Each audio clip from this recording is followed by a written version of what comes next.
মানিকতলা বিধানসভা কেন্দ্রের উপনির্বাচন সামনে বিপুলভাবে তৃণমূল কংগ্রেস প্রার্থী শক্তি পাণ্ডে জিতবেন। এই পরিস্থিতিতে রবিবার 7ই জুলাই রাত 11:30টায় বিজেপির প্রার্থী কল্যাণ চৌবে আমাকে ফোন করেছিলেন।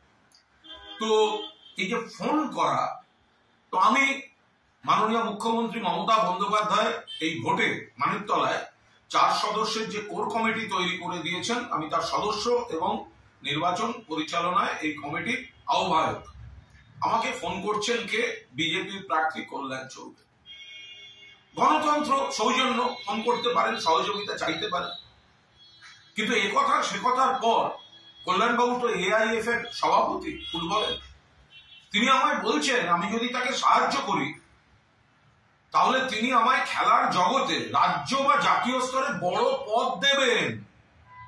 আমি এখন মোহনবাগানের সহ সভাপতি, তো তিনি ভেবেছেন আমাকে বড় পদ দিলে আমাকে দিয়ে দলের অন্তর্ঘাত করানো যাবে।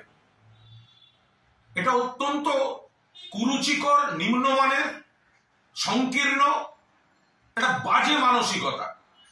প্রতিপক্ষের কাছে সহযোগিতা চাওয়া যেতে পারে, খেলার মাঠের সৌজন্যের পূর্ব পরিচয়, কিন্তু তার সঙ্গে এই যে ঘুষ দেওয়ার প্রবণতা, আপনি মনে করলে আমি আপনাকে জাতীয় স্তরে, আপনি AIF এর সভাপতি বলে কুণাল ঘোষ, আজ মনে রাখবেন কেন্দ্রীয় সরকার আমাকে টেলিফোন অ্যাডভাইসারি কমিটির চেয়ারম্যান করেছিল। আমার জীবনের অনেক ঝড় জলের পর আমি প্রত্যাখ্যান করেছিলাম। আমি বলছি অত্যন্ত খারাপ মানসিকতা বিজেপির এই প্রার্থী, এবং বিজেপির এই হচ্ছে হাল, গোহারা হারবে।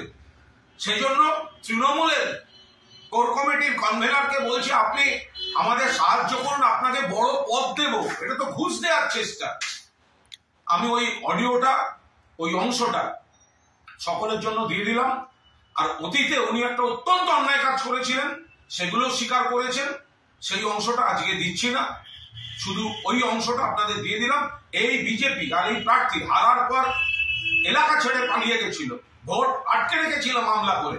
এখন যখন দেখছে গোহারা হারবে, তখন এইসব হচ্ছে ঘুষের অফার, এদের একটা ভোট দেবেন না।